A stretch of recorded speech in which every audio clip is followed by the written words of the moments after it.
Poster আছে, poster. গতকাল ভালোবাসছেন কারা কারা? হাত তোলেন। কেউ ভালোবাসে নাই। এত সুন্দর একটা ভালোবাসা দিবস চলে গেল আর আপনারা ভালোবাসতে পারলেন না।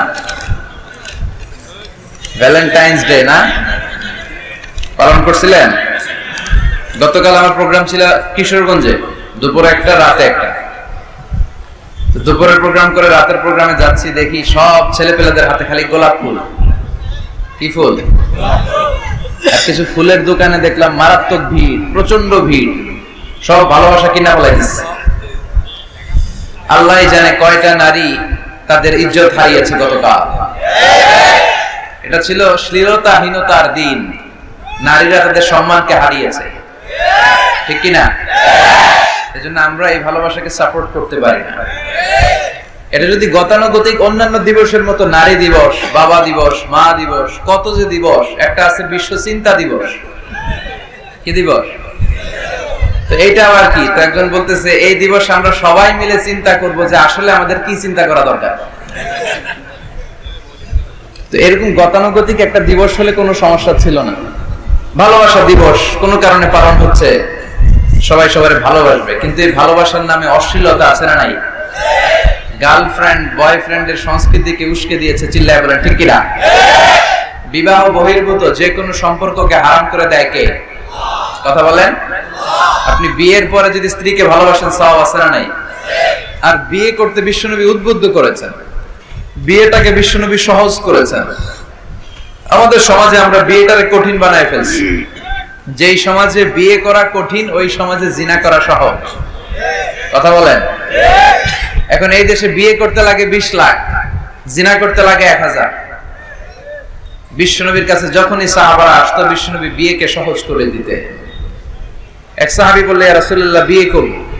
বিশ্বনবী বললেন, হাল ইনদাকা মাহর, সাদা, তোমার কি মোহর আছে? বিয়ে করলে তো ডৌরি দিতে হবে, you have to pay the dowry to your wife ওয়া আতুন নিসা সাদাকাতিহিন্না নিহলা, সন্তুষ্ট চিত্তে মোহরানা দিয়ে দাও।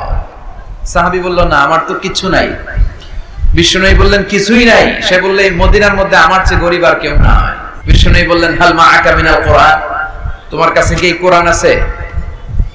এই কোরআন আছে তোমার কাছে? সাহাবী বলল, ইয়া রাসূলুল্লাহ আছে, কোরআনের কিছু সূরা পারি। তো বিশ্বনবী আরেক যুবতী নারীকে বলল, তুমি কি বিয়ে করতে রাজি আছো? যুবতী বলল, ইয়া রাসূলুল্লাহ আপনি বিয়ে পড়ায় দিলে রাজি আছি। তুমি কি কোরআন পারো? যুবতী বললেন, না ইয়া রাসূলুল্লাহ আমি তো কোরআন পারি না। বিশ্বনবী বললেন, আমার কাছে ভালো একটা পাত্র সাহাবী আছে, তার সাথে তোমার বিয়ে পড়িয়ে দিলাম, কিন্তু সে নগদ মোহরানা দেওয়ার ক্ষমতা রাখে না। তুমি কোরআন পারো না, তোমার স্বামী কোরআন পারে। প্রতিদিন প্রতি রাতে তোমার স্বামী তোমারে কোরআন শিখায় দিবে, পড়ায় দিবে, এটাই তোমার বিয়ের মোহর। সহজ না কঠিন? আর দ্বীনু ইউসরুন লা উসরা ফি, দিন হচ্ছে সহজ, এর মধ্যে কঠিন কিছু নাই। দাঁড়িয়ে নামাজ পড়া ফরজ, কিয়াম করা সালাতে ফরজ, কিন্তু অসুস্থ বসে পড়লেও কবুল করবে কে? আল্লাহ। ওযু করে সালাত আদায় করা ফরজ, প্রচন্ড ঠান্ডা নিউমোনিয়া, তায়াম্মুম করে সালাত আদায় করলে কবুল করবে কে? আল্লাহ। Simplicity is the beauty of Islam. এই সহজীকরণ, সহজভাবে উপস্থাপন করা, এটা হচ্ছে ইসলামের একটা সৌন্দর্য। আমরা ইসলামকে খুব কঠিন ভাবে উপস্থাপন করি, আছে না নাই? অনেকের কাছে গেলে দেখবেন সে বলে এটা হারাম, ওইটা হারাম, এটা শিরক, ওইটা বেদাত, সব জায়গায় শিরকের গন্ধ খোঁজে, এরকম কিছু লোক আছে না নাই? খেয়াল রাখবেন, আমরা সচেতন হব কিন্তু খুঁতখুঁতে স্বভাবের হব না। আমরা কি হব? সচেতন হব কিন্তু খুঁতখুঁতে স্বভাবের হওয়া যাবে না। আর দ্বীনু ইউসরুন লা উসরা ফি, দিন সহজ, এর মধ্যে কাঠিন্যতা নাই। এজন্য বিয়েটারে সহজ করে দিতে হবে। বিয়ে যদি সহজ করে দেন তাহলে এই অশ্লীলতা কমে যাবে, এই পরকীয়া কমে যাবে, এই গার্লফ্রেন্ড বয়ফ্রেন্ডের নামে এই ভালোবাসা দিবসের যে চর্চা, এগুলো বাংলাদেশ থেকে বন্ধ হয়ে যাবে। কথা বলেন। আপনারা আপনাদের উঠতি বয়সের তরুণ তরুণী ছেলে মেয়েদেরকে বাবারা কে কতটুকু নাগালে রাখতে পেরেছিলেন গতকাল জানি না, কিন্তু এটা কিয়ামতের দিন আপনি যদি আপনার ছেলে মেয়েদেরকে বিপদগামী করেন, আল্লাহর সুপ্রিম কোর্টের কাঠ গড়ায় বাবা হিসেবে আপনাকে আসামির কারাগারে দাঁড়াতে হবে। চিল্লায় বলেন ঠিক কিনা? এজন্য যারা বাবা, you have huge responsibilities in your shoulder. আপনার কাঁধে আল্লাহ তাআলা অনেক দায়িত্ব দিয়েছে। আপনার ছেলে হয়েছে, মেয়ে হয়েছে, সব দায়িত্ব শেষ, বিষয়টা এমন নয়। আপনার ছেলে কই যায়, আপনার ছেলে কার সাথে মিশে, ও ওর স্মার্টফোনের ভিতরে ও কি কি চ্যানেল দেখে, ওর ঘরের ভিতরে ও সিরিয়াল গুলো কি কি দেখে, সবগুলো মনিটরিং এর দায়িত্ব আপনার আছে না নাই? আপনি মা, আপনার মেয়ে কোথায় যায়, কিভাবে সময় কাটায়, কাদের সাথে মিশে, এগুলো দেখার দরকার আছে না নাই? এজন্য নেককার ছেলে মেয়ে পাওয়ার জন্য আল্লাহ তাআলার কাছে দোয়া করতে হয়। সাইয়েদনা ইব্রাহিম আলাইহিস সালাম দোয়া করেছেন, রব্বি হাবলি মিনাস সালিহিন, আল্লাহ আপনি আমার নেককার সন্তান দেন। খেয়াল রাখবেন, নেককার সন্তান এবং নেককার স্ত্রী এই দুটোর জন্য আল্লাহর কাছে চাইতে হয়। এমনি এমনি নেককার সন্তান পাওয়া যায় না, এমনি এমনি নেককার স্ত্রী জুটে যায় না, আল্লাহর কাছে দোয়া করতে হয়। ফাবাশশারনাহু বিগুলামিন হালিম, আল্লাহ বললেন ইব্রাহিমের দোয়ার বরকতে আমি ইব্রাহিমের ঔরসে ইসমাইলকে দান করলাম। নেককার সন্তান না? কি নেককার সন্তান, কি ফ্যামিলি তাদের! আমাদেরটাও ফ্যামিলি, ওনাদেরটাও ফ্যামিলি। এই ফ্যামিলির হাত পা যেই জায়গায় লেগেছে ওই জায়গাটারে বরকতময় করে দিয়েছে কে? সাইয়েদনা ইব্রাহিম আলাইহিস সালামের পা লেগেছিল একটা পাথরের উপর। আল্লাহ বলেন ওয়াত্তাখিযু মাকাম ইব্রাহিম মুসাল্লা, তুমি ইব্রাহিমের দাঁড়ানোর জায়গাটারে মুসাল্লা বানিয়ে নাও। সুবহানাল্লাহ পড়েন। ওনার ফুটপ্রিন্ট আছে, সাইয়েদনা ইব্রাহিম আলাইহিস সালামের পায়ের ছাপ আছে ওই পাথরের উপরে। দেখেন, পা লাগছে, ওই পায়ের জায়গাটা বরকতময় করে দিয়েছে কে? সাইয়েদনা ইসমাঈল আলাইহিস সালামের পায়ের লাথির ধাক্কায় জমজমের পানি বের হতে শুরু করেছে। হজ উমরায় যারা যান জমজমের পানি খান না? বিশ্বনবী বলেছেন ইন্নাহা তুআমু তুমিন ওয়া শিফাউ সুকমিন, এই জমজমের পানি দুনিয়ার সাধারণ কোনো পানির মতো নয়, এটা তুআমু তুম ওয়া শিফাউ সুকম, পৃথিবীর সব পানি শুধু তৃষ্ণা নিবারণ করে, এই জমজমের পানি শুধু তৃষ্ণাই নিবারণ করে না, তৃষ্ণাও নিবারণ করে, ক্ষুধাও নিবারণ করে। The most blessed water found in world, পৃথিবীতে পাওয়া সবচেয়ে রহমতের পানি হচ্ছে এটা। এটা রহমতের পানি, এটা বরকতের পানি। বিশ্বনবীকে যখন মেরাজে নেওয়া হবে, হাতিমে কাবায় বিশ্বনবীকে শুইয়ে দিয়ে সাইয়েদনা জিবরাইল বিশ্বনবীর গলা থেকে নাভি পর্যন্ত পুরোটা কেটে ফেললেন। এটার বলে ওপেন হার্ট সার্জারি, বর্তমান ভাষায় কি বলে? শাক্কুস সাদর। বিশ্বনবীর হৃদয়টা বের করে জমজমের পানি দিয়ে ধৌত করলেন। তার মানে সাইয়েদনা ইব্রাহিমের পা লেগেছে একটা পাথরে, এটা হয়ে গেল মাকাম ইব্রাহিম। সাইয়েদনা ইসমাঈলের পা লেগেছে মরুভূমির বালুর মধ্যে, ওইটা হয়ে গেল জামজাম। আর সাইয়েদনা ইব্রাহিমের স্ত্রী হাজার, আমরা যারা ডাকি বিবি হাজরা, আমরা কি বলি? বিবি হাজরা। আসলে ওনার নাম হাজার। এই হাজার দুইটা পাহাড়ের মাঝখানে একটু দৌড়াদৌড়ি করেছিল, বাইনা সাফা ওয়াল মারওয়া। এই দৌড়াদৌড়িটা আল্লাহর কাছে এত ভালো লেগেছে, কিয়ামত পর্যন্ত সব হাজীদের জন্য এখানে দৌড়াদৌড়ি করাটা আল্লাহ ওয়াজিব করে দিয়েছেন। আবার যেখানে সাইয়েদনা ইসমাঈলকে সাইয়েদনা ইব্রাহিম আলাইহিস সালাম জবাইয়ের জন্য নিয়ে গিয়েছিলেন, এই জবাইয়ের কাজটাও আল্লাহর কাছে এত ভালো লেগেছে, সব কুরবানির ঈদে প্রাণী জবাই দেওয়াটাকে আমাদের জন্য, সম্পদশালীদের জন্য ওয়াজিব করে দিয়েছে কে? একটার পর একটা পরীক্ষা দিয়েছেন সাইয়েদনা ইব্রাহিম আলাইহিস সালাম। ইখতাতানা ইব্রাহিম আলাইহিস সালাম ওহুম 80 সানা বিল কদুম। বুখারীর বর্ণনা, 80 বছর বয়সে সাইয়েদনা ইব্রাহিম আলাইহিস সালাম নিজ হাতে ওনার সুন্নাতে খাতনা করেছেন। কয়টা পরীক্ষা দিয়েছি আমরা! কি ফ্যামিলি, কি বরকতের ফ্যামিলি! যেখানে হাত দিয়েছে, যেখানে চোখ মেলেছে, ওখানে বরকত আর বরকত। এজন্য আমাদের জন্য সাইয়েদনা ইব্রাহিমের ফ্যামিলি হচ্ছে একটা মডেল, বিশ্বনবীর ফ্যামিলি হচ্ছে একটা মডেল। সালমান খানের ফ্যামিলি মুসলমানদের জন্য মডেল নয়, শাহরুখ খানের ফ্যামিলি আমাদের জন্য মডেল নয়, ঋত্বিক রোশনের ফ্যামিলি আমাদের জন্য মডেল নয়। আমাদের জন্য মডেল হচ্ছে সাইয়েদনা ইব্রাহিমের ফ্যামিলি, বিশ্বনবীর ফ্যামিলি, সাইয়েদনা আবু বকরের family. Now the decision is years. সিদ্ধান্ত আপনার যে আপনার ফ্যামিলিটারে আপনি জান্নাতি বানাতে চান না জাহান্নামী বানাতে চান। সিদ্ধান্ত আপনার। আপনার একটা শক্ত সিদ্ধান্ত পারে আপনার ফ্যামিলিটারে জান্নাতি বানাতে, আর আপনার একটা দুর্বল সিদ্ধান্ত পারে আপনার ফ্যামিলি মেম্বারদের সবাইকে জাহান্নামের পথ দেখিয়ে দিতে। এজন্য আমরা কই যেতে চাই, জান্নাতে না জাহান্নামে? চিল্লায় বলেন, কই যেতে চাই? মালিক তুমি জান্নাতে, তোমার পাশে আমায় একটি ঘর বানিয়ে দিও, একটি ঘর বানিয়ে দিও সে বিভীষিকাময় মহাদিনে, তোমার প্রতিবেশী করে নিও মালিক তুমি জান্নাতে, তোমার পাশে আমায় একটি ঘর বানিয়ে দিও, একটি ঘর বানিয়ে দিও। পড়েন আমিন। আর জোরে পড়েন আমিন। এজন্য family it's a very important institution for Muslim community. মুসলমানদের জন্য পরিবার এটা গুরুত্বপূর্ণ। অমুসলিমদের কাছে পরিবারের দাম নাই, মা আছে বাবা নাই, বাবা আছে মা নাই। ব্রোকেন ফ্যামিলির সংখ্যা আমেরিকাতে হাজার হাজার লক্ষ লক্ষ ছাড়িয়ে যাবে, কিন্তু আমাদের ফ্যামিলিগুলা একান্নবর্তী ফ্যামিলি। বাবা মা দাদা দাদি ভাই বোন সবাই মিলে আমরা একসাথে থাকি, ঠিক কিনা? গোটা বিশ্বের সব জায়গাতেও ইসলাম পালন করা যদি নিষিদ্ধ করে দেওয়া হয়, আপনার ঘরের ভিতরে আপনি ইসলাম পালন করতে পারবেন। এজন্য ফ্যামিলি গুলারে সুন্দর করার দরকার আছে না নাই? ফ্যামিলি গুলারে জান্নাতি ফ্যামিলি বানানোর দরকার আছে না নাই? আল্লাহ আমাদের ফ্যামিলি গুলারে তুমি জান্নাতি ফ্যামিলি বানাও, আমাদের ফ্যামিলি গুলার ভেতরে তুমি ভালোবাসা দিয়ে ভরপুর করে দাও। এজন্য আমাদের ফ্যামিলি গুলার ভেতরে সব সময় থাকে ভালোবাসা। এজন্য একদিনের ভালোবাসা দিবস আমরা পালন করি না, চিল্লায় বলেন ঠিক কিনা? এজন্য আমরা ভালোবাসা দিবসকে না বলি, সব সময় কি বলি?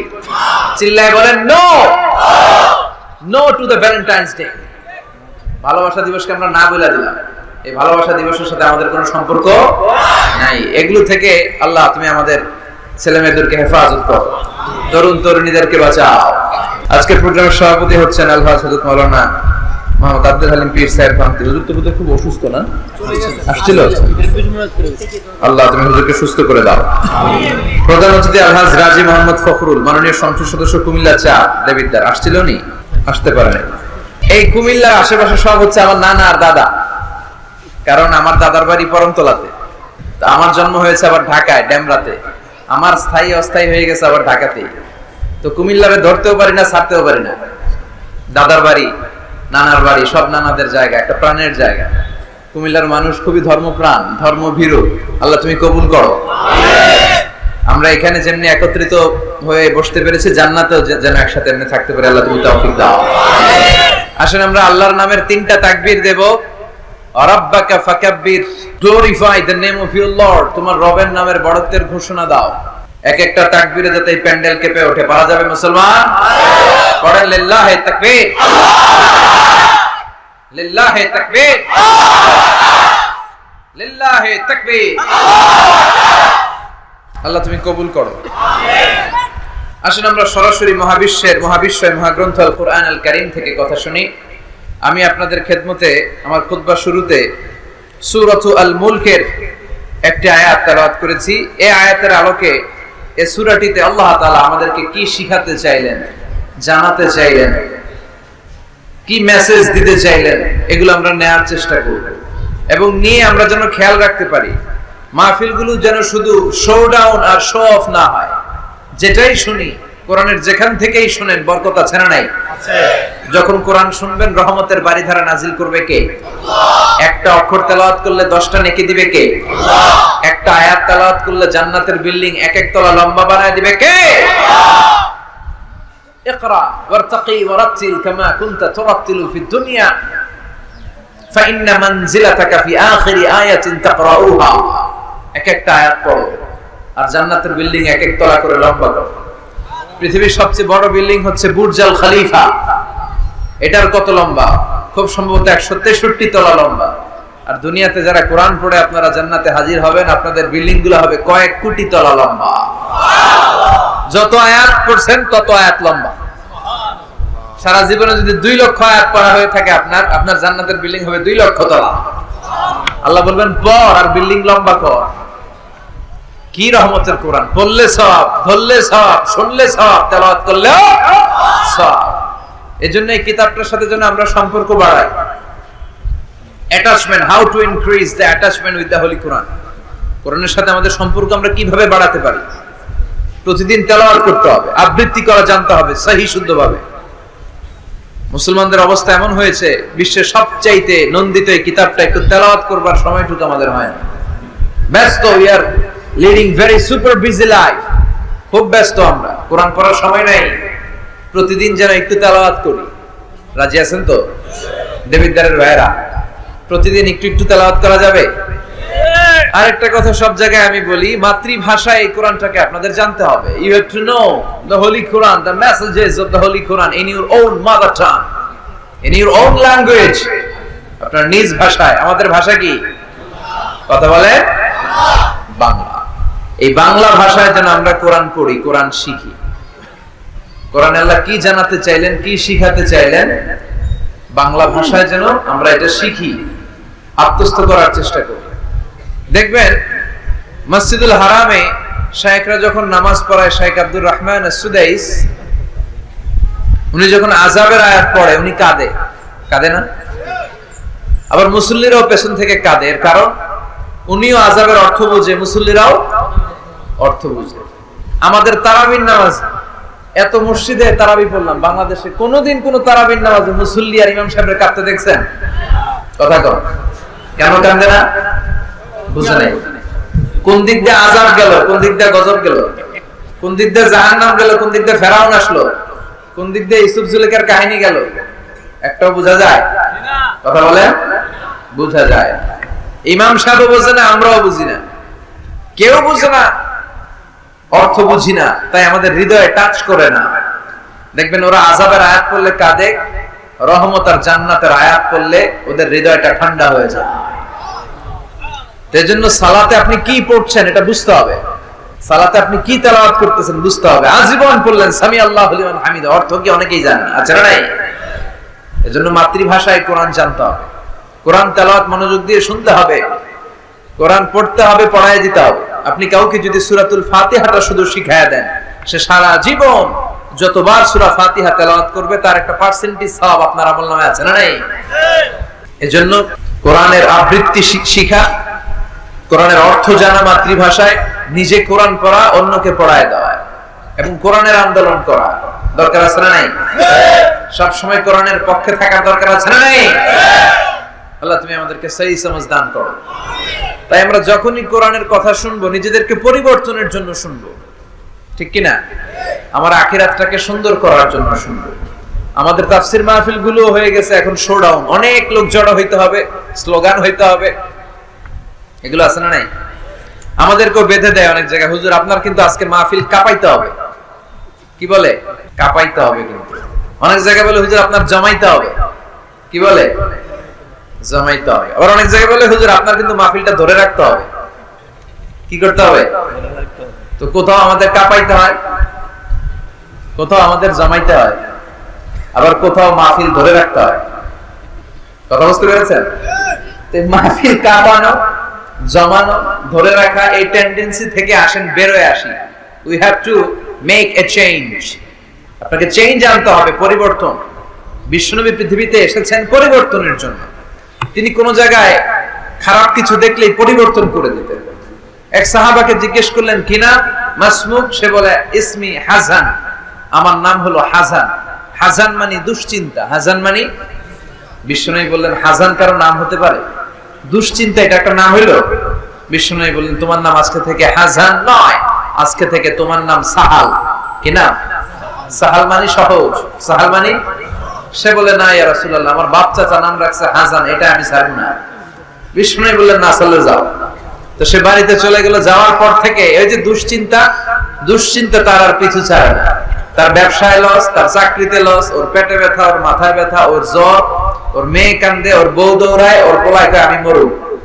কষ্ট আর জ্বালা ছাড়েই না। সবাই বলে ওই যে বিশ্বনবী তোমার একটা সুন্দর নাম দিছিল, আনো নাই, এর বদলা লাগছে, যাও নবীর কাছে মাফ চেয়ে নামটা চেঞ্জ করে আনো। হাজান ফিরে গেল বিশ্বনবীর কাছে, যে বলে ইয়া রাসূলুল্লাহ আমার হাজান নামের দরকার নেই, গোষ্ঠী কিলাই হাজান, আপনি কি নাম কইছিলেন ওটা কোন আবার? বিশ্বনবী বলে আমি বলছিলাম আনতা সাহাল। সাহাল মানে সহজ। সাহাল মানে? বিশ্বনবীর কাছ থেকে নাম চেঞ্জ করে সাহাল নিয়ে আসলো। সাহাল বলে যেদিন থেকে আমি নাম চেঞ্জ করেছি ওই দিন থেকে আমার জীবনের সব কাজগুলো সহজ করে দিয়েছে কে? কি নবী ছিলেন? খালি চেঞ্জ করে দিতেন, চেঞ্জ করে দিতেন। এক নারীকে জিজ্ঞেস করলেন মাসমুকি, হোয়াটস ইউর নেম? সে বলে আমার নাম আসিয়া। আসিয়া মানে অবাধ্য। বিশ্বনবী বলেন এটা একটা নাম হইলো? তোমার নাম আজকে থেকে জামিলা। জামিলা মানে সুন্দরী, বিউটিফুল লেডি। জামিলা মানে সুন্দরী। সে নাম চেঞ্জ করে জামিলা নিয়ে নিল। সবাই বলল যেদিন থেকে বিশ্বনবী তার নাম জামিলা করেছে ওই দিন থেকে মরার আগের দিন পর্যন্ত এই মহিলার সৌন্দর্যে কোনোদিন ভাটা পড়ে না। আবার বিশ্বনবী মক্কা থেকে মদিনায় হিজরত করতে গেলেন। বিশ্বনবী বললেন মাসমু হাদিল আরদ, এই জমিনের নাম কি? সবাই বলল এই জমিনের নাম ইয়াসরিব। কি নাম? মদিনার আগের নাম ইয়াসরিব। ইয়াসরিব মানে to take revenge from someone, কারো থেকে প্রতিশোধ নেয়া। বিশ্বনবী বললেন আমি যেই শহরে থাকবো ওই শহরের নাম হবে প্রতিশোধ। How come? It's quite impossible, অসম্ভব। আমি রহমতের নবী, ওমা আরসালনাকা ইল্লা I have sent you as a mercy for the entire universe. ও নবী আমি আপনাকে গোটা বিশ্বের জন্য রহমত করে পাঠিয়েছি। রহমতের নবী যেই শহরে থাকবে ওই শহরের নাম প্রতিশোধের শহর না। আজকে থেকে এই শহরের নাম তওবা কিংবা তাইবা, পবিত্র শহর। পরবর্তীতে এই শহরের নাম করা হলো মদিনাতুর রাসূল, মদিনাতুন নবী। সুবহানাল্লাহ পড়া। আবার বিশ্বনবী আরেক এলাকায় সফরে গেলেন। বললেন মাসমু হাদিহিল আরদ, এই এলাকার নাম কি? সবাই বলে গাদিরা। কি বলে? গাদিরা। গাদিরা মানে আরদুন লা শাজারা ফিহি ওয়ালা নাবাত, এমন শহর যে শহরে কোনো গাছ পালা লতা পাতা ঘাস জন্মায় না। বিশ্বনবী বললেন এটা একটা নাম রাখছো তোমরা গাদিরা? এই গাদিরা নামের কারণেই তো এলাকায় কোনো গাছপালা হয় না, ওই এলাকায় কোনো গাছ হবে না। বিশ্বনবী বললেন মিনাল ইয়াউম, আজকে থেকে এই এলাকার নাম গাদিরা নয়, আজকে থেকে এই এলাকার নাম আমি চেঞ্জ করে দিলাম খাদেরা। খাদেরা মানে সবুজ। খাদেরা মানে কি? বিশ্বনবী নাম চেঞ্জ করে দেওয়ার সাথে সাথে ওই এলাকায় ঘাস লতা পাতায় সবুজ শ্যামল হয়ে গেল। এজন্য পরিবর্তন লাগবে। We have to make a change. পরিবর্তন লাগবে। এই লোক দেখানো মানসিকতা থেকে আমাদের বেরিয়ে আসতে হবে। মাহফিল কাঁপানো, মাহফিল জমানো, মাহফিল ধরে রাখা, এগুলার কোনোদিন বলবেন? বলবেন? সব হবে আমাদের একজনের খুশির জন্য। তিনি কে? চিল্লায় বলে আল্লাকা সিররুন ইনদাল্লাহ বাইনাকা আনতা ওয়া বাইনাল্লাহ, আল্লাকা সাদাকাতুন তাখফা লা ইয়ালামুহা ইল্লাল্লাহ, আল্লাকা সিররুন ইনদাল্লাহ বাইনাকা আনতা ওয়া বাইনাল্লাহ, আল্লাকা সাদাকাতুন তাখফা লা ইয়ালামুহা ইল্লাল্লাহ। সুবহানাল্লাহ। আল্লাকা সিররুন ইনদাল্লাহ বাইনাকা আনতা ওয়া বাইনাল্লাহ, তোমার আর তোমার আল্লাহর মধ্যে এমন কোন গোপন বিষয় আছে নাকি যেটা আল্লাহ ছাড়া কেউ জানে না? তোমার জীবনে এমন কোন গোপন দান আছে নাকি যেটা আল্লাহ ছাড়া কেউ দেখেনি? আমরা এখন দেখায় দেখায় দান করতে চাই, আছে না নাই? অমুক সমাজপতি শিল্পপতি 2 লক্ষ টাকা বলেন মারহাবা, আছে না নাই? লোক দেখানো দান। এটা মিজানের পাল্লায় উঠালে কোনো ওজন হবে না। আপনি গোপনে 1 টাকা দিবেন, এটারে উহুদ পাহাড়ের সমান ওজন করে আমলনামায় তুলে দিবে কে? আল্লাহ। এজন্য সব সময় খেয়াল রাখবেন যে একজনকে আমরা দেখাতে চাই, আমরা দেখাবো একজনকে, তিনি কে? আল্লাহ। মানুষকে দেখানোর জন্য কিছু করা যাবে? আল্লাহুম্মা রযুকনা ইখলাস, আল্লাহ তুমি আমাদের ইখলাস বাড়ায় দাও। আমিন। আর জোরে পড়েন আমিন। আমিন।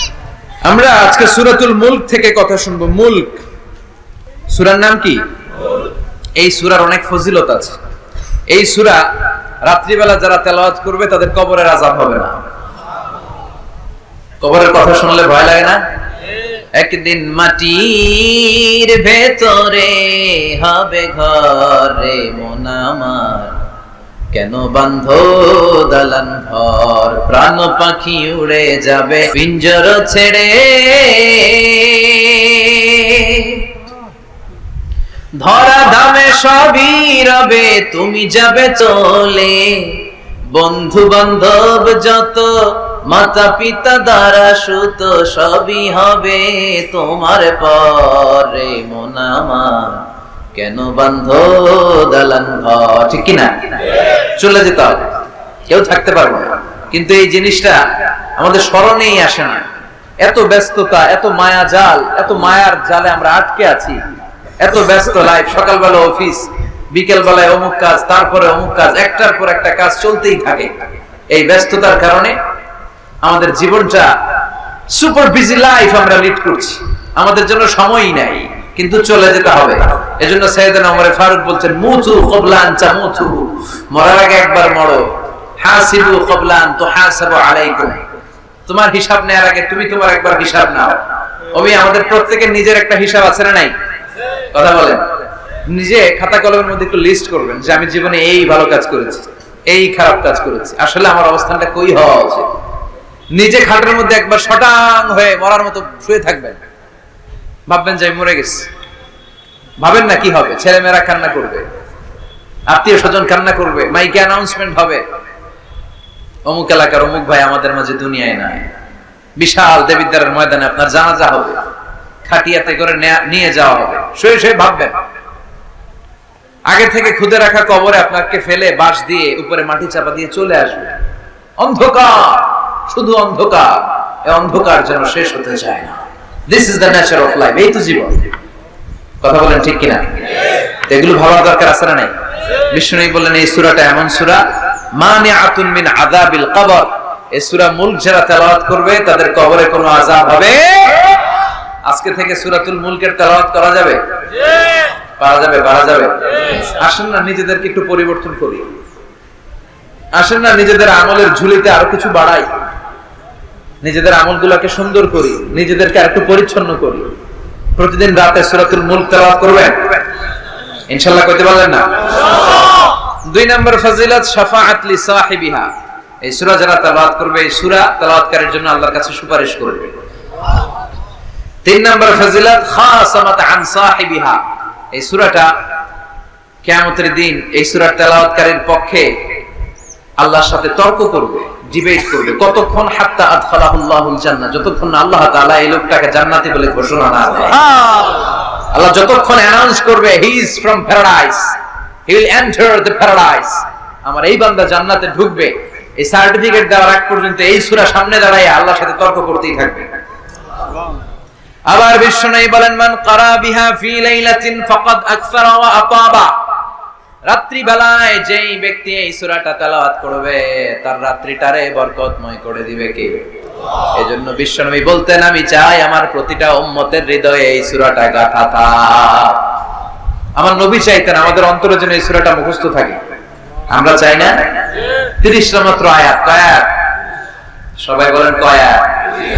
প্রতিদিন এক আয়াত মুখস্থ করলে আমাদের পুরো সূরাটা মুখস্থ করতে লাগবে কয়দিন? 30 দিন। এক মাসের চেষ্টায় সূরাটা মুখস্থ করা যাবে না? দেবিদ্বারের ভাইরা করা যাবে? আওয়াজ করে পড়েন ইনশাআল্লাহ। এই সূরার মাহাত্ম্য হচ্ছে এই সূরা আপনার দৃষ্টিভঙ্গিকে চেঞ্জ করবে, আপনার চিন্তার জগতে আন্দোলন তৈরি করবে, আপনার চোখকে খুলে দিবে, আপনার ঘুমন্ত বিবেককে জাগিয়ে দিবে। বিশেষ করে যারা স্রষ্টা নিয়ে সন্দেহে থাকে তাদের জন্য এটার ভিতরে ডোজ আছে, মেডিসিন আছে। ইয়াং ছেলে পেলে অনেকে আমাদের প্রশ্ন করে হুজুর আল্লাহর নিয়ে অনেক প্রশ্ন জাগে, স্রষ্টার অস্তিত্ব নিয়ে, আখেরাত নিয়ে, কবরের জীবন নিয়ে আমাদের প্রশ্নের অভাব নাই, কারণ নাস্তিক্যবাদের ছড়াছড়ি আশেপাশে আছে না নাই? ইয়াং যারা আছে তোমাদেরকে একটা বই পড়ার সাজেস্ট আজকে আমি করে যাই। বইটার নাম অনেকে জানে, প্যারাডক্সিক্যাল সাজিদ। কি নাম? লেখক হচ্ছে আরিফ আজাদ। লেখক কে? আরিফ আজাদ। বইটার নাম প্যারাডক্সিক্যাল সাজিদ। গত 21শে বই মেলায় এটা দ্য বেস্ট সেলার হয়েছিল, এজন্য নাস্তিকদের মাথা গরম। কথা বলেন। এই বছর সে আরেকটা বের করছে, প্যারাডক্সিক্যাল সাজিদ 2। এটা গতকাল থেকে বই মেলায় পাওয়া যাচ্ছে, 21শে বই মেলায়। এই প্যারাডক্সিক্যাল সাজিদ 1, প্যারাডক্সিক্যাল সাজিদ 2 প্রতিটা যুবকের সাথে সাথে রাখার দরকার। ঠিক কি না? It's an eye opener for you. এই সূরাটা আপনাদের জন্য আই ওপেনার, চোখ খুলে দিবে। একটু চিন্তা করলেই বুঝবেন যে নাস্তিকদের যুক্তিগুলো খুবই হালকা। ওরা স্রষ্টাকে মানতে চায় না, আল্লাহরে মানতে চায় না। এর কারণ ওরা বলে আনসিন ইজ নাথিং, যেটারে দেখি না ওইটা মানি না। নাউজুবিল্লাহ পড়বেন না? কিন্তু ওরা ওদের জীবনে অনেক কিছু দেখে না, ওরা মানে না। কথা কন। আচ্ছা আপনি আপনার জীবনে সরাসরি চোখ দিয়ে আমেরিকা দেখছেন? কথা কয় না। তা আমেরিকা যে আছে মানেন না? যারা এখনো হজে যান নাই, যারা এখনো যান নাই, কাবা ঘর নিজ চোখে সরাসরি দেখছেন? টিভিতে না, টিভিতে তো সবাই দেখছে। সরাসরি কাবা ঘর দেখছেন? তো আপনি যে দেখেন না, আপনি সৌদি আরব যে আছে, কাবা ঘর যে আছে মানেন না? নাস্তিকরা বাতাস খালি চোখে দেখে না, দেখে, কিন্তু নাস্তিকরা বাতাস মানে না। Why do you believe on that? তোর বাতাস মানুষ কেন? তোর দাদা তোর বাবা কোনোদিন বাতাস দেখছে? তুই তোর চোখ দিয়ে কোনোদিন বাতাস দেখেছিস? Do you see the air in the atmosphere? উত্তরে বলবেন no. So why do you believe on that? বাতাস বিশ্বাস করো কেন? Do you see the Migraine pain when someone feel in his head. কেউ যখন মাথা ব্যথা অনুভব করে বলে যে আমার মাথাটায় প্রচন্ড ব্যথা। ওর যে মাথা ব্যথা দেখা যায়? কথা বলেন। ভাইজানের মাথা ব্যথা প্রচন্ড দেখা যাচ্ছে? মাথা ব্যথা থাকলেও মাথার অবস্থা যা, না থাকলেও এটা দেখা যায় না। So why do you believe on that? মাথা ব্যথা দেখা যায় না তো বিশ্বাস করোস কেন? এগুলো কপাল পোড়া, এগুলো হচ্ছে নাম্বার 1 হাদারা মুল্লুক্কা পাঠা। এদের দলিলগুলো একেবারে নড়বড়ে। কুফা নগরীতে এক নাস্তিক ছিল, সে বলে বেড়াতো আমি আল্লাহর দেখি না তাই মানি না। কুফা নগরীর লোকজন বলে আমাদের এক ইমাম আছে নাম নু'মান ইবনে সাবিত, ওনার সাথে বসলে তুমি আল্লাহরে দেখতে পাবা। সে বলে যাই, তাহলে তোমাদের ইমামকে ডাকো। সাইয়েদনা ইমাম আবু হানিফা টাইম দিলেন, এই জুমার দিন, আজকে জুমার দিন না, এই জুমার নামাজের পরে ঠিক ভর দুপুরে 2টায় সবাই আমরা একত্রিত হব। নাস্তিকও আসবে, সাইয়েদনা ইমাম আবু হানিফাও আসবে। জুমার সালাতের পরে লোকের বন্যা বয়ে গেল, বাঁধ ভাঙা জোয়ার, অনেক মানুষ। নাস্তিক এসেছে, লক্ষ লক্ষ লোক এসেছে, আসে না ইমাম আবু হানিফা, আসে না আধা ঘন্টা, 1 ঘন্টা, 2 ঘন্টা পরে আসছে। নাস্তিক বলে এই তোমাদের ইমাম যার কোনো সময়ের জ্ঞানী নাই, এর সাথে কিসের তর্ক? সাইয়েদনা ইমাম আবু হানিফা বলে ইনদি উযর, আমার উযর আছে। কি উযর? সাইয়েদনা ইমাম আবু হানিফা বলেন আমি ঘর থেকে বের হয়ে আসার পথে একটা নদী পার হয়ে আসতে হয়। আজকে এসে দেখি নদীর মধ্যে কোনো মানুষ টানুষ নাই, নৌকা নাই, মাঝি নাই, কিচ্ছু নাই। তো হঠাৎ দেখলাম পাশে বিশাল বড় একটা গাছ, এই গাছটা এমনি এমনি 2 ভাগ হয়ে গেল। হঠাৎ গাছ থেকে এমনি এমনি লম্বা তক্তা হয়ে গেল, এমনি এমনি তক্তাগুলো জোড়া লেগে নৌকা হয়ে গেল। আর নৌকা আমার সামনে আসলো, মাঝি ছাড়া, লগি বৈঠা ছাড়া। আমি নৌকায় যেয়ে বসলাম, নৌকাটা আমার নিয়ে টান দিয়ে সাঁ করে ওপার নিয়ে গেল। তো এই যে এই কাজগুলো আর প্রসেসিং গুলো হতে আমার 2 ঘন্টা সময় লেগেছে। নাস্তিক কয় তবে ইমাম গাঞ্জা খাইছে, মাথার তার ছিঁড়া গেছে, নাহলে কোন সুস্থ মানুষ এ কথা বলতে পারে? এমনি এমনি নাকি গাছ ভেঙে তক্তা হয়, এমনি এমনি নাকি তক্তা লেগে নৌকা হয়, এমনি এমনি নাকি মাঝি ছাড়া নৌকা চলে। সাইয়েদনা ইমাম আবু হানিফা বললেন এই তো আপনি লাইনে চলে আসছেন, আপনার বোঝানো এখন আমার খুব সহজ হবে। এমনি এমনি গাছ কাটে না করাত ছাড়া, এমনি এমনি তক্তা জোড়া লাগে না, নৌকা হয় না মিস্ত্রি ছাড়া, এমনি এমনি নৌকা চড়ে না মাঝি ছাড়া। তাহলে এত বিশাল বড় আকাশটা কেমন করে এমনি এমনি হলো? জমিনটা কেমন করে এমনি এমনি হলো? সাগর, মহাসাগর, পাহাড়, মরুভূমি কেমন করে এমনি এমনি হলো? এগুলোর একজন স্রষ্টা আছে না নাই? নাস্তিক কয় তাই তো, আসলেই তো আমি হাদা, আসলেই তো আমি উল্লুক্কা পাঠা।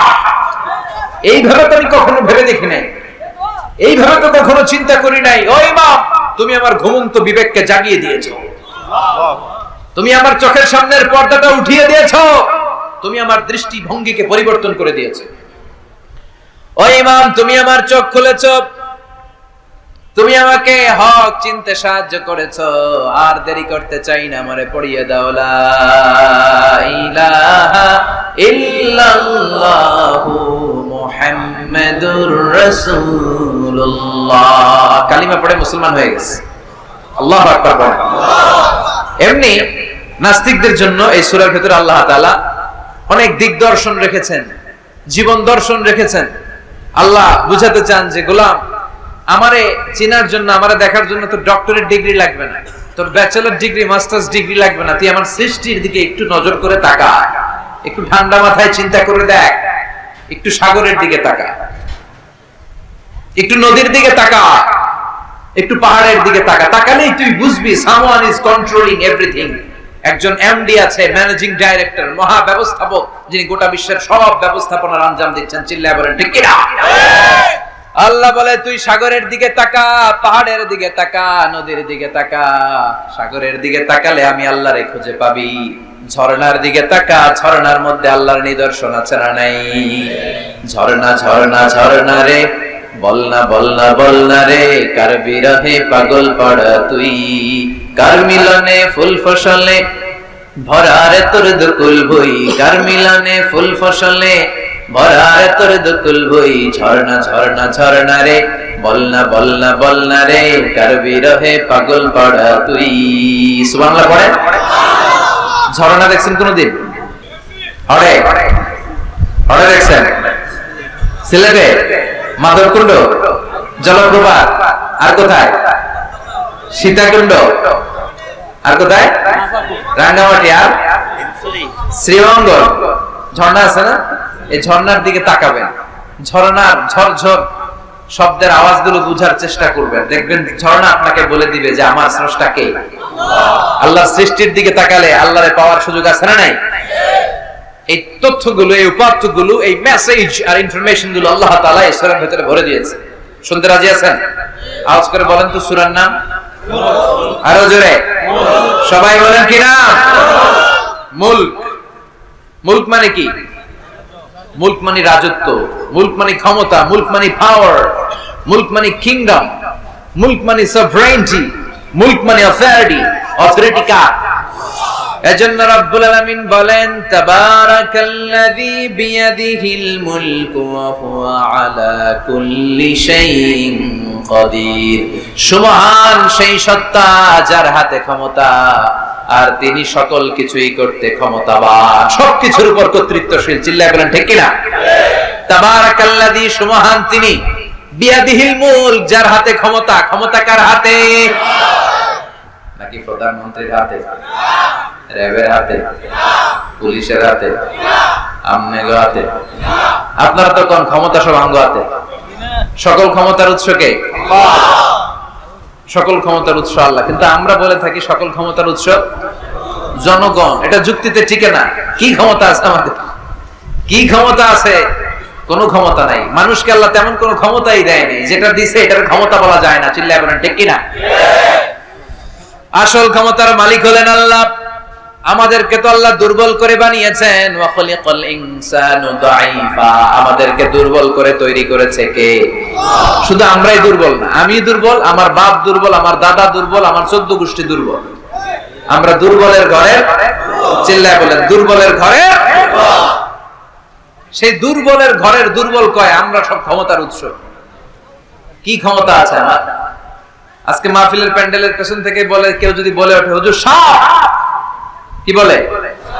শব্দ। আমি আমার নানা করে লয়ে দৌড় দিই, এদিকে দৌড়া, চাচা আপন প্রাণ বাঁচা। সাপ কথাটা তো মজা করে বললাম, এত অনেকে খুঁজতেছে আসলে কি সাপ। আর আসলে যদি একটা anaconda, C snake, black mamba, king cobra, Python এসে ফস ফস করে যদি প্যান্ডেলে একটা ঢুকতো, পাওয়া যেত তবে কথা কথা। এই হচ্ছে আমাদের ক্ষমতা। সাপ বাদ দেন, বাবা ব্যাংক চিনেন? চিনেন না? না, দেবিদ্দার তো বাবা ব্যাংক নাই। কি করে? খালি লাফায়। 10টা বাবা ব্যাংক, 2টা এই স্টেজে, আর বাকি 8টা প্যান্ডেলে। যদি ছেড়ে দেওয়া হয়, বাবা ব্যাংক আর কি লাভ দিবে? এর চেয়ে বড় লাভ দিবেন আপনারা। বাবা ব্যাংকের চেয়ে বড় লাভ দিয়ে আমরা দৌড়াইতে শুরু করব। কত অসহায় আমরা, কত দুর্বল। বল্লা পোকা, মৌমাছি আমাদেরকে কামড় দিয়ে উড়াল দেয়, এটা ধরে যে মারমু এটাও পারি না। কুত্তায় আমরা কামড়াইলাম, কুত্তারে কামড়াইতে পারি না। কি অসহায়। পিঁপড়া কামড় দিলাম, আমরা কিছু করতে পারি না। কানের ভিতরে যদি কারো পিঁপড়া ঢুকে থাকে, বুঝবেন সে মজা থাকে। হ্যাঁ, বাঁচার কোনো সুযোগ নাই, কোনো ক্ষমতাই নাই। এরপরে আমরা বলি সব ক্ষমতার মালিক আমি। দেখবেন যাদের ডায়রিয়া হয় আর 5-7 বার টয়লেটে গেছে, এর চেহারার দিকে তাকানো যায় না। বৈশা গেছে, বৈশা যান। তো এই হইল আমাদের অবস্থা। 5-6 বার টয়লেটে গেলে আর ওর দইরা দাঁড় করানো যায় না। কাই মরে যাইও, আরে সবাই মাফ করে দেন, আই আর হাইতেন না, আমি পারবো না, আমার মাফ করে দেন। পারবি না কেন? তুই না ক্ষমতার উৎস। কথা কর। আসলে আমাদের কোনো ক্ষমতা নাই, আমরা দুর্বল। আসল ক্ষমতার মালিক একজন, চিল্লায় বলতে হবে তিনি কে? আমরা যে কত দুর্বল। ন্যাচারাল ক্যালামিটি অর ডিজাস্টার যখন হয়, প্রাকৃতিক দুর্যোগ, তখন নিজের অবস্থা খেয়াল করবেন। বন্যার সময় মানুষের কি অবস্থা হয়, ঠিক কিনা? ভূমিকম্পের সময় কি অবস্থাটা হয় আমাদের। রাত 3টার দিকে যদি ভূমিকম্প হয়, দৌড়, লুঙ্গি পইরা দৌড়, লুঙ্গি ছাড়াও দৌড়, আগে জান বাঁচাও। পাগল হয়ে যায়। বাচ্চাটারে কোলে নিয়ে দৌড়াবো, না স্ত্রীকে ঘুম থেকে জাগাবো, না ভাড়াটিয়াদেরকে উঠাবো, না নিজেই ছাদের উপর থেকে লাফ দেবো। ত্রাস, ভয়, ভূমিকম্প, সবাই দৌড়। দেখবেন ভূমিকম্প হইলে বাড়িওয়ালাও দৌড়, ভাড়াটিয়াও দৌড়, নাকি ভাড়াটিয়ারা দৌড়ায়, বাড়িওয়ালারা দৌড়ায় না? কথা কন। ডোনাল্ড ট্রাম্প যে বিল্ডিং এ থাকে ওইটাতে ভূমিকম্প হইলে ডোনাল্ড ট্রাম্প তো দৌড়াবে না? না, ডোনাল্ড ট্রাম্পও দৌড়াবে। আমি কিছু লাইভ প্রোগ্রাম দেখেছি, ওখানে উপস্থাপক আর অতিথিরা ক্যামেরা ট্যামেরা মেকআপ টেকআপ নিয়ে বসছে, একটু পরে শুরু হয়েছে ভূমিকম্প, মাইক থুইয়া দিয়া উপস্থাপক দৌড়। তো যেহেতু মেকআপ টেকআপ একেবারে ক্যামেরা ট্যামেরা সব সেটিং, অতিথিরা ওঠে না, একটু পরে আবার না আসা, এবার অতিথিও দৌড়, বাঁচার জন্য শব্দ। এই হচ্ছে আমাদের ক্ষমতার দৌরাত্ম। এরপরও আমরা বলি আমরা নাকি ক্ষমতার উৎস। তুফান হলে, এইখানে একটা তুফান হলে 70 কিলোমিটার বেগের জাস্ট বাতাসটাকে যদি আল্লাহ এর তীব্রতা যদি বাড়িয়ে দেয়, সব দৌড়ানো। কথা কন। আল বাহরু জুনদুম মিন জুনুদিল্লাহ, আর রিহু জুনদুম মিন জুনুদিল্লাহ। বাতাস আল্লাহর সৈনিক, আগুন আল্লাহর সৈনিক, তুফান আল্লাহর সৈনিক। চিল্লায় এখন ঠিক কিনা? 2004 সালের সুনামির কথা ভুলে গেছেন? ইন্দোনেশিয়া একটা প্রদেশ আছে, বান্দা আছে, এক ধাক্কায় 3 লক্ষ সাগরের ভেতর। জাপানের কান্টো শহরে 1 লক্ষ না, একটা ধাক্কায় কয়েক সেকেন্ডের ব্যবধান। একটু আগে নাচানাচি করতেছিল, ধুম্মা চলে ধুম, একটু পরে সব হয়ে গেছে ধুম ধুম। একেবারে সাইজ করে ফেলছে কে? কোনো ক্ষমতা নাই, ক্ষমতার মালিক কে? এজন্য রব্বুল আলামিন বলেন, তাবারাকাল্লাযী বিয়াদিহিল মুলকু ওয়া হুয়া আলা কুল্লি শাইইন কাদির। সুবহান সেই সত্তা যার হাতে ক্ষমতা, ক্ষমতা কার হাতে? কক্সবাজারে দেখবেন একটা দ্বীপ আছে, একমাত্র দ্বীপ যেটাতে পাহাড় আছে, নাম মহেশখালী। ওইখানে বৌদ্ধদের স্বর্ণ মন্দির আছে। ওখানে তুফান টুফান শুরু হইলে বৌদ্ধরাও জিকির করা শুরু করে দেয় আল্লাহ। সুবহানাল্লাহ কইবেন না? তুফানে বললে দেখবেন হিন্দু, বৌদ্ধ, আস্তিক, নাস্তিক সবাই জিকির করে একজনের, চিল্লায় বলেন তিনি কে? আমরা মাঝে মাঝে আমাদের প্রোগ্রাম স্কেডিউল এত টাইট থাকে, মাঝে মাঝে আমরা প্লেনে, হেলিকপ্টারে এক জেলা থেকে আরেক জেলায় যাই বাধ্য হয়ে। সিলেটে প্রোগ্রাম, কক্সবাজারে প্রোগ্রাম, ওই অমুক জায়গায় প্রোগ্রাম, তো ফ্লাইট ধরা লাগে। তো আমরা আভ্যন্তরীণ ফ্লাইটে চড়ে চড়ে আমরা যাই। তো আমরা যখন যাই, ওখানে কিছু এয়ার হোস্টেস থাকে বিমানের ভেতরে, এদেরকে বলে বিমানবালা। খুব সুন্দরী স্মার্ট নারীদেরকে তারা রিক্রুট করে, নিয়োগ দেয়। এদের যদি 3-4টা সন্তান হয়ে যায়, এদেরকে আবার চাকরিতে রাখে না। সৌন্দর্যটাই যাদের পুঁজি। তারা লিপস্টিক মেখে, পারফিউম মেখে, মেকআপ করে, ভেরি বিউটিফুল লেডি। ওরা আসে, এসে আমাদেরকে খাবার টাবার দেয়, ইনস্ট্রাকশন দেয়। তো বিমানটা, আভ্যন্তরীণ বিমানগুলো বাংলাদেশের ভেতরে যেগুলো চলে, এগুলো 14 থেকে 15,000 ফিট উপরে ওঠে। তো বিমানটা প্রথমে রানওয়েতে ট্যাক্সি করে, মানে বিমান যখন মাটিতে চলে এটাকে বলে ট্যাক্সি। কি বলে? ট্যাক্সি ছেড়ে যখন উপরে ওঠে এটারে বলে টেক অফ। কি বলে?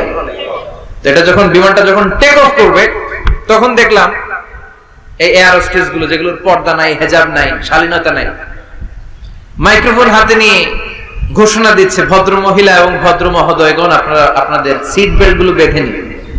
এখনই আমাদের উড়োজাহাজটি শাহজালাল আন্তর্জাতিক বিমানবন্দর থেকে শাহ আমানত বিমানবন্দরের উদ্দেশ্যে 15,000 ফিট দিয়ে উড়ে যাবে।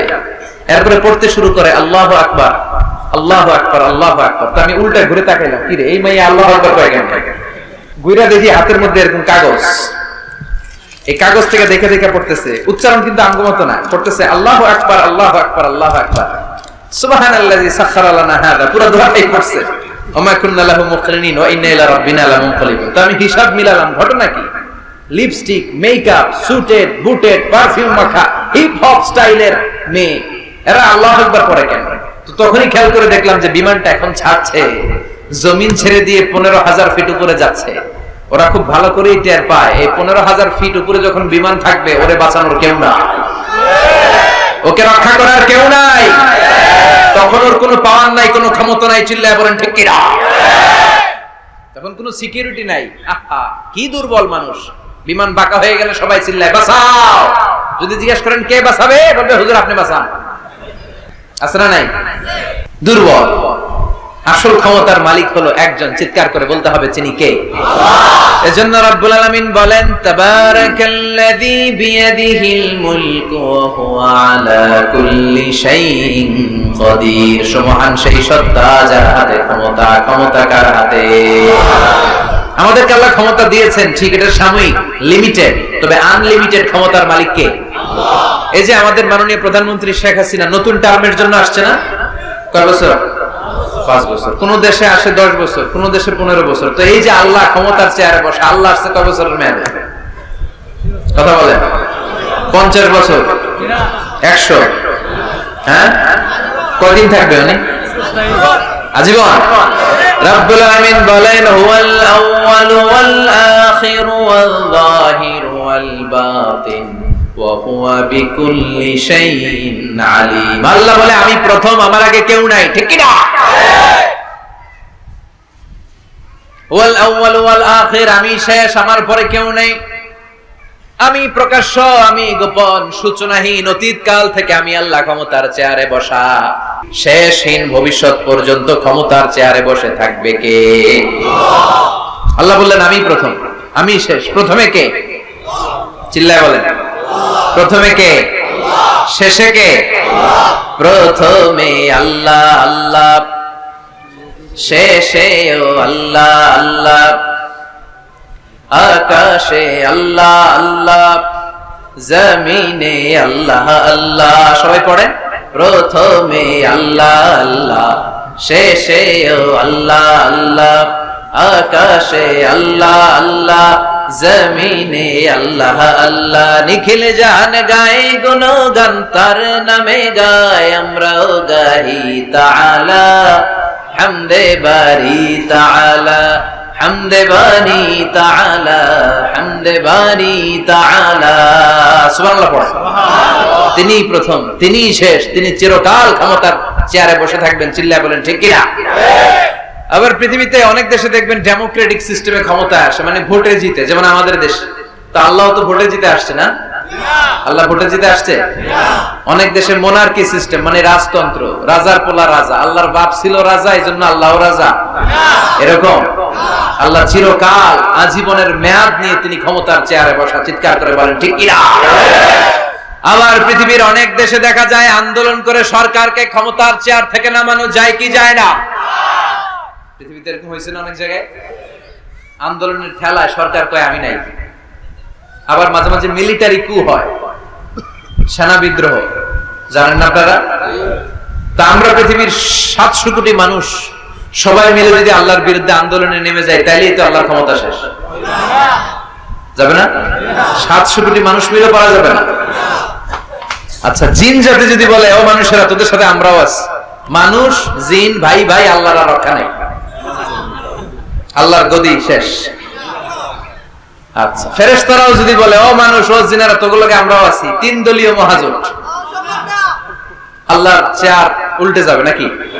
কথা বলেন। আল্লাহ বলেন ওয়ালাম ইয়াকুল্লাহু শারীকুন ফিল মুলক, আমার ক্ষমতায় কোনো পার্টনার নাই। কুলিল্লাহুম্মা মালিকাল মুলক, আমি ক্ষমতার মালিক, এই ক্ষমতা কেউ ছিনায় নিতে পারবে না। গোটা বিশ্বের সবাই মিলে যদি আমার বিরুদ্ধে আন্দোলন করিস, আমার ক্ষমতার 1 ইঞ্চিও কমবে না। চিল্লায় বলেন ঠিক কি না? সে আল্লাহ বললেন তাবারাকাল্লাযী বিয়াদিহিল মুলকু ওয়া হুয়া আলা কুল্লি শাইইন কাদির। সুমহান সেই সত্তা যার হাতে ক্ষমতা, ক্ষমতা কার হাতে? ওয়া হুয়া আলা কুল্লি শাইইন কাদির, তিনি সব বিষয়ে ক্ষমতাবান। ফাআলুল লিমা ইউরিদ, যা চান তিনি তাই করতে পারেন। তিনি কে? তিনি পাহাড়কে দরিয়া করতে পারেন, দরিয়াকে পাহাড় করতে পারেন, ধনীরে গরিব বানাতে পারেন, গরিবরে ধনী বানাতে পারেন, সম্মানিতকে অপমানিত করতে পারেন, অপমানিতকে সম্মানিত করতে পারেন। চিৎকার করে বলেন ঠিক কি না? তিনি ক্ষমতার মালিক, সকল ক্ষমতার উৎস হচ্ছেন তিনি, সকল ক্ষমতার উৎস আমরা জনগণ। আর কোনদিন বলবেন? দেবিদ্বারের ভাইরা, তাহলে চিল্লায় বলেন তো সকল ক্ষমতার উৎস কে? আল্লাহ সকল ক্ষমতার উৎস। এর কিছু দূর পরে আল্লাহ বলেন লাকাদ যায়্যানাস সামাআদ দুনিয়া বিমাসাবিহা ওয়া জাআলনাহা রুজুমান লিশ-শায়াতিন। আমি প্রথম আকাশের মহাশূন্যটাকে আলো দিয়ে, তারা দিয়ে সুশোভিত করেছি। আবার এই তারা দিয়ে আমি জিনদেরকে আঘাত আর প্রহারের ব্যবস্থাও করেছি। সুবহানাল্লাহ পড়েন। অনেক লম্বা কথা, আমি সংক্ষেপে মেসেজগুলো আপনাদের কাছে পৌঁছে দেই। আল্লাহ বলেন আমি প্রথম আকাশের মহাশূন্যটাকে তারা দিয়ে সাজিয়েছি। I have beautified the closer sky with light, candle and stars. মাথা উপরের দিকে তুললে আমরা যেটা দেখি এটা কি?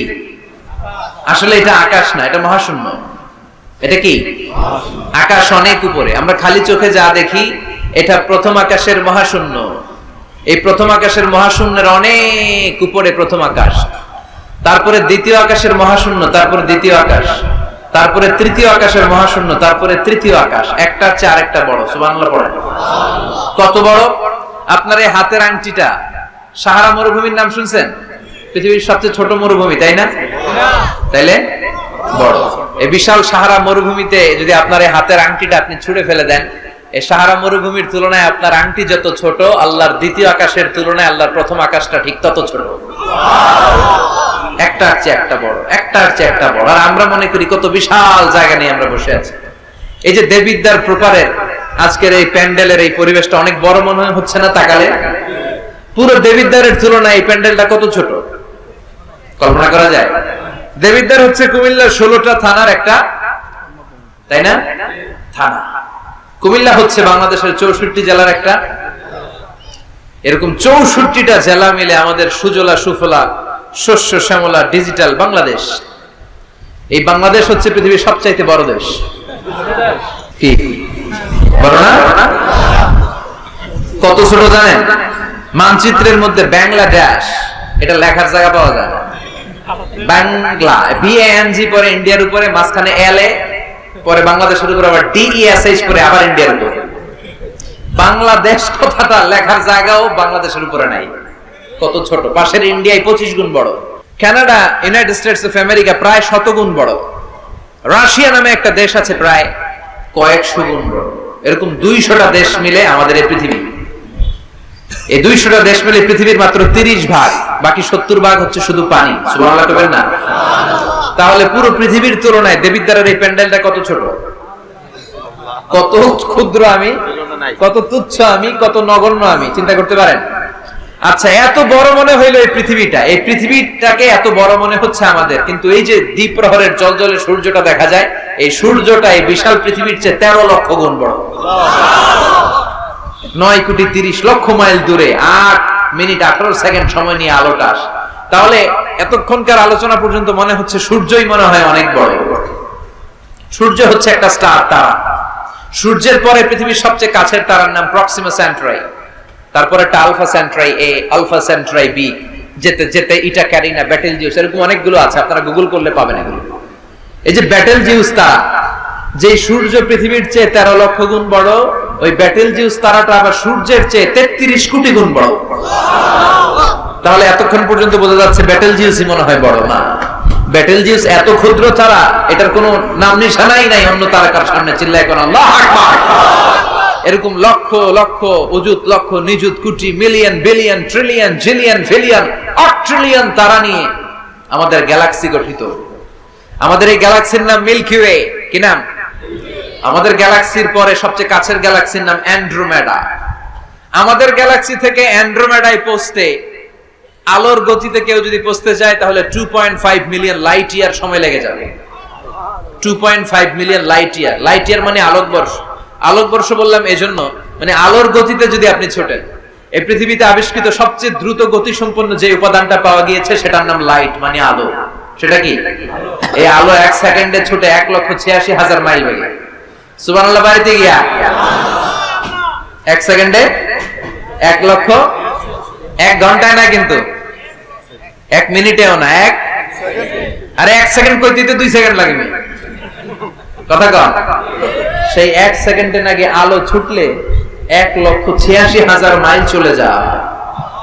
তো আলোর গতিতে গতি সম্পন্ন কোন রকেট, যেই রকেট আলোর গতিতে ছুটবে, এরকম কোন রকেট যদি আপনারা বানাতে পারেন, তাহলে আমাদের গ্যালাক্সি থেকে, আমাদের মিল্কি ওয়ে থেকে আমাদের সবচেয়ে কাছের গ্যালাক্সি অ্যান্ড্রোমেডাতে পৌঁছতে আপনার 25 লক্ষ বছর লেগে যাবে।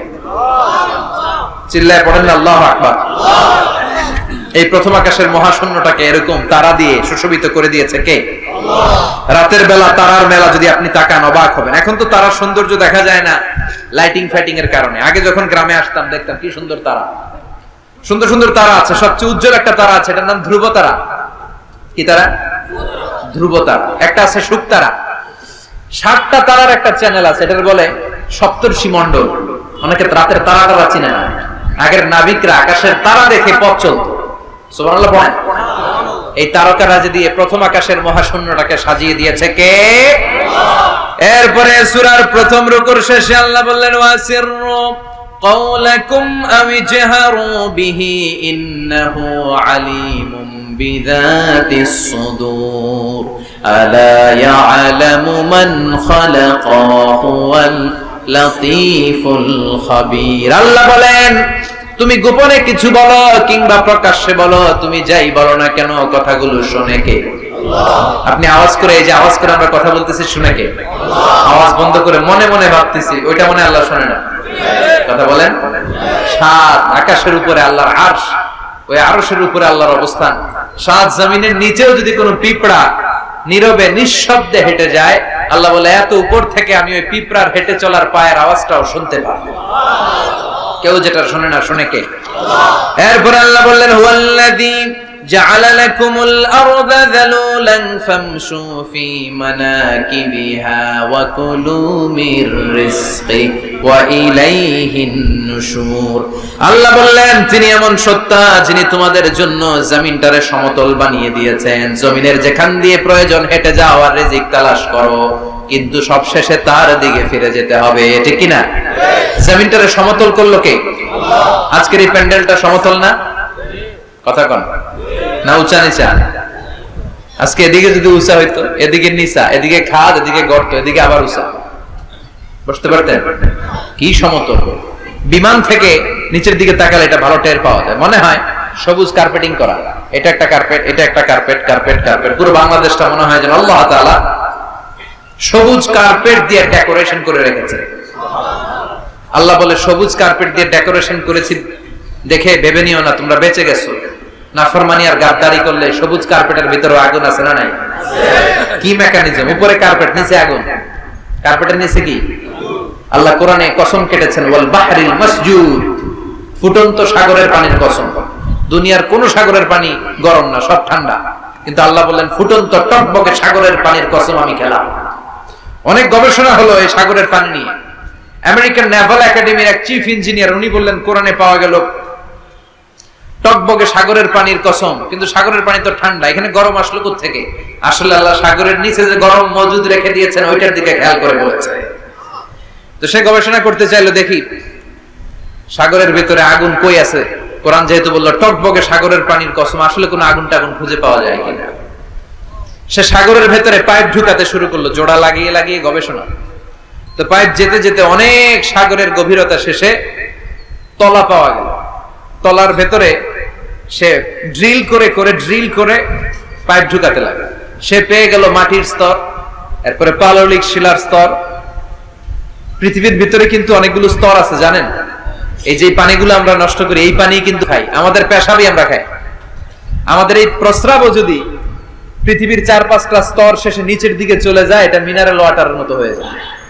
এই 4-5টা স্তর মাটির ভেতরে রেখে দিয়েছে কে? পাললিক শিলা, রূপান্তরিত শিলা, আগ্নেয়গিরির শিলা।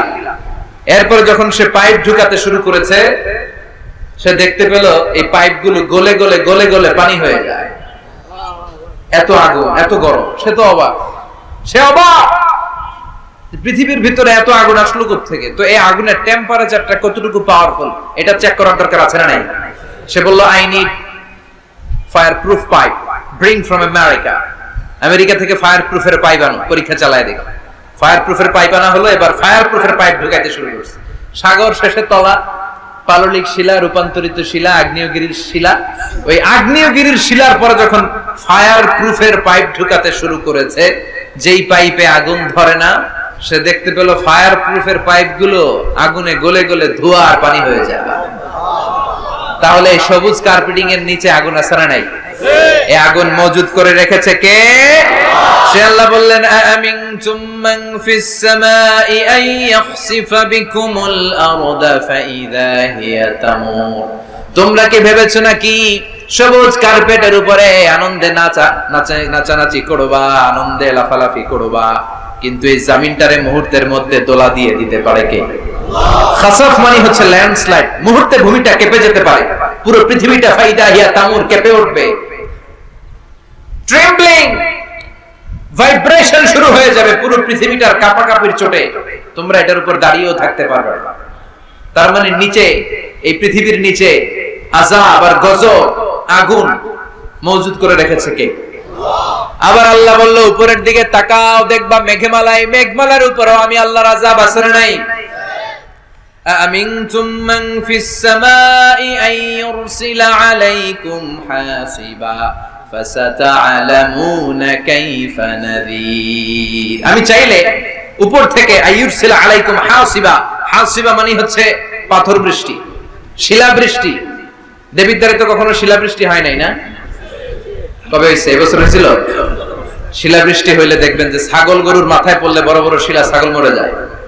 মানুষের মাথায় পড়লে মানুষ মরে যায়, টিনের চাল ভেঙে যায়, বাড়িঘর ভেঙে সব শেষ। এরকম শিলা বৃষ্টি যদি হয় আমরা বাঁচবো? অ্যাসিড বৃষ্টি হলে, উল্কা বৃষ্টি হলে, পৃথিবীর সবচাইতে বড় সাইজের উল্কাটা পড়েছিল দক্ষিণ আফ্রিকার হোবা সিটিতে। ওটার ওজন ছিল 60 মেট্রিক টন। কয় মেট্রিক টন? কথা কর। আজকে প্যান্ডেলের উপরে যদি একটা পড়ে, দেবিদ্বার থানার উপরে যদি পড়ে, পুলিশ ফাঁড়ির উপরে যদি পড়ে, বঙ্গভবনের উপরে যদি পড়ে, ক্যান্টনমেন্টের উপরে যদি পড়ে, বাঁচাবে কে? Donald Trump. চিল্লায় বলেন বাঁচাবে কে? তার মানে উপরেও আযাব, নিচেও আযাব, যে কোনো মুহূর্তে এই আযাব দিয়ে আমাদেরকে শেষ করে দিতে পারে কে? লূত আলাইহিস সালামের কওমের একটা বদখাসলাত ছিল, হোমোসেক্সুয়ালিটি, সমকামিতা। আল্লাহ শাস্তি হিসেবে পুরো জমিনটারে উল্টিয়ে দিলেন। ফাজআলনা আলিয়াহা সাফিলাহা, আল্লাহ উল্টায়া ছেড়ে দিলেন, সব শেষ। ওইখানে এখন ডেড সি, আল বাহরুল মাইয়িত, মৃত সাগর, গজবের জায়গা। এই সাগরে কোনো কাকড়া নাই, চিংড়ি মাছ নাই, ব্যাঙ নাই, শাওলা নাই, মাছ নাই, কিচ্ছু না। এরকম মুহূর্তের মধ্যে আযাব আর গজব দিয়ে আমাদেরকে শেষ করে দিতে পারে কে? শুধু বিশ্বনবীর দোয়ার বরকতে আমরা বেঁচে যাই। বিশ্বনবী দোয়াতে বলেছেন, আল্লাহ আমার আগের উম্মতদেরকে তুমি যেমনি আযাব দিয়ে গজব দিয়ে একবারে শেষ করে দিয়েছো, আমার গুনাহগার উম্মতদেরকে এইভাবে শেষ করে দিও না। বিশ্বনবীর দোয়ার বরকতে আমরা বেঁচে যাই। এরপর আল্লাহ বললেন, নাস্তিকরা কি মুক্ত বিহঙ্গের দিকে তাকায় না? বিহঙ্গ মানে পাখি, মুক্ত পাখির দিকে তাকায় না? পাখির দিকে তাকালে পাখির রব আল্লাহর খোঁজে পাওয়া যায়, ঠিক কি না? আওয়ালাম ইয়ারা ইলাত তায়রি ফাওকাহুম সাফাতিন ওয়া ইয়াকবিদনা মা ইউমসিকুহুন্না ইল্লার রাহমান ইন্নাহু বিকুল্লি শাইইন বাসীর। সুবহানাল্লাহ। পাখির দিকে নজর করলে পাখির রব আল্লাহর খুঁজে পাওয়া যায়। আপনি পাখির দিকে তাকায় দেখেন কেমনে উড়ে, ওদেরকে শূন্যে ধরে রাখে কে? কথা বলেন না। মা ইউমসিকুহুন্না ইল্লা রাহমান, আল্লাহ ছাড়া কেউ পাখি ধরে রাখে না। এই পাখির আরবি হচ্ছে তয়র। পাখির আরবি কি? বিমান আরবিও তয়র। পাখি আরবি যা, বিমান আরবিও তা। এটার উপর গবেষণা করে বিমান আবিষ্কৃত হয়েছে। সুবহানাল্লাহ কইবেন না? কিন্তু আমরা করতে পারি নাই, করেছে আমেরিকান দুই ভাই। আমরা আছি ফতুয়াবাজি নিয়ে, কথা কয়। আমরা আছি মারামারি নিয়ে, কার পিছনে কেমনে লেগে থাকা যায়, কারে কেমনে টাইনা নামানো যায়। একজন জিজ্ঞেস করতেছে, এত খেলা থাকতে হাডুডু বাংলাদেশের জাতীয় খেলা কেন? হাডুডু বাংলাদেশের জাতীয় খেলার নাম? তো আরেকজন উত্তরে বলতেছে, এর কারণ বাংলাদেশে কেউ উন্নতি করবে, ভালো কাজ করবে, এটা অন্যরা সহ্য করতে পারে না। উপরে উঠতে চাইলে ওরা ঠ্যাং ধরে নামাবে। এজন্য হাডুডু খেলা এই দেশের জাতীয় খেলা। হাডুডু খেলা দেখছেন? একটা সামনে যাইতে চাইলে সবাই কাবাডি কাবাডি কাবাডি কাবাডি, বইলাই ওর ঠ্যাং ধরে কি করে পিছনের দিকে নিয়ে তোর সামনে যাইতে দিবেই না। তো এই হচ্ছে আমাদের স্বভাব। চিল্লায় বলেন ঠিক কিনা? খালি ফতুয়াবাজি, ও খারাপ, ও খারাপ, ও কাফের, ও কাফের, ও 20 কারণে কাফের, তুই 40 কারণে কাফের। এই কাফের মারা গেলে যে কবর দেয়া হবে, কবরের উপর যে ঘাস উঠবে, ওই ঘাস যে গরু খাবে, ওই গরুর দুধ যে খাবে, ও কাফের। কথা বলেন। তো এই ফতুয়াবাজি নিয়ে থাকলে আমরা বিমান আবিষ্কার করব কেমনে? উইলভার রাইট অর উইল রাইট, দুই ভাই। আওয়ালাম ইয়ারা ইলা তায়রি ফাওকাহুম সাফাতিন ওয়া ইয়াকবিদন। আল্লাহু আকবার। গবেষণা করে করে এই দুই ভাই বানিয়ে ফেলল 1903 সালে। তবে এখনকার মতো এত উন্নত বিমান না। আপনারা আজকেই গুগল করবেন যে কিভাবে ইনভেনশন অফ এরোপ্লেন আবিষ্কার হলো কেমনে, দেখবেন যে দুই ভাই পাহাড়ের মধ্যে শুয়ে শুয়ে মাসের পর মাস পাখি নিয়ে গবেষণা করেছে। আমাদের গবেষণা করার সময়টাও নাই। অন্যদের পিছনে লেগে থাকলে গবেষণার সময় থাকবে? কথা কর। এই দল ওই দলের গালি দেয়, এই দল ওর একটা ভারতপন্থী, ওই দলের একটা তুই পাকিস্তানপন্থী। তো বাংলাদেশ পন্থী কারা? কথা কন। আমরা সাধারণ জনগণ বাংলাদেশ পন্থী চিল্লায় বলেন ঠিক কি না? উইলবার রাইট অরভিল রাইট দুই ভাই বানায় ফেললো বিমান। 1903 সালে বিমান আবিষ্কার হয়ে গেল। আমেরিকা এক সুবিধা করতে পারে নাই, চলে গেল ফ্রান্স। এক শহর থেকে আরেক শহরে প্রথম বিমান নামালো। পাখা নাই, ঢাকনা নাই, গ্লাস নাই, ইঞ্জিন নাই, এমন ভাবে বিমানগুলো বানিয়েছে দেখলে হাসি পায়। কিন্তু সেই বিমান আবিষ্কারের পর থেকে এটাকে ইমপ্রুভ করতে করতে, ডেভেলপ করতে করতে আজকে তারা বানিয়ে ফেলেছে বোম সুপারসনিক। সার্চ করবেন বোম সুপারসনিক, সবচেয়ে দ্রুতগামী প্যাসেঞ্জার বিমান। কি নাম? Bomb supersonic. খুব দ্রুত চলে। এর আগে চলতো কনকর্ড, সবচেয়ে দ্রুত। তো বিমান আবিষ্কারের আগে পৃথিবীর সব দেশে ছিল শুধু সেনাবাহিনী আর নৌবাহিনী। যেহেতু এখন বিমান আবিষ্কার, এখন বিমান বাহিনী আছে না নাই? এখন উপর থেকে বোমা মারে। দ্বিতীয় বিশ্বযুদ্ধে আমেরিকা 2টা বোমা মেরেছিল জাপানের 2টা শহরে, হিরোশিমা আর নাগাসাকিতে। লিটল বয় আর ফ্যাটম্যান মেরে জাপানের ওই 2 শহর বিরান ভূমি বানিয়ে দিয়েছে। সবগুলো মানুষ শেষ। এবং প্রায় 100 বছর ওই শহর থেকে যত বাচ্চা কাচ্চা জন্মগ্রহণ করেছে পরবর্তীতে সবগুলো বিকলাঙ্গ। একটা হাত নাই, একটা পা নাই, একটা চোখ নাই, একটা কথাই বলতে পারে না। এখন ড্রোন হামলা হয়, মিসাইল হামলা হয়, আবার ইদানিং কালে আমরা স্যাটেলাইটও পাঠাই উপরে। আমাদের একটা স্যাটেলাইট আছে না নাই? বাঙ্গাবন্ধু স্যাটেলাইট চ্যানেল অফ বাংলাদেশ। অনেক টাকা আমাদের গরিব মানুষ, আমরা এদেশের খেটে খাওয়া মানুষের টাকা দিয়ে এই স্যাটেলাইট চ্যানেলকে পাঠানো হয়েছে। এটা যেন আল্লাহ হেফাজতে রাখে, আমরা চিল্লাই পড়ি আমিন। তো এই সূরাটার শেষে আল্লাহ একটা প্রশ্ন করেছে আপনাদের সবাইকে। প্রশ্ন রেখে আল্লাহ শেষ করেছে। দেখেন একটার পর একটা মেসেজ। আল্লাহ বলে মুক্ত বিহঙ্গের দিকে তাকা, কিভাবে পাখিগুলো ডানা ঝাপটায়। এগুলো তাকালেই আপনি পাখির ভিতরে পাখির রব আল্লাহরে খুঁজে পাবেন, ঠিক কি না?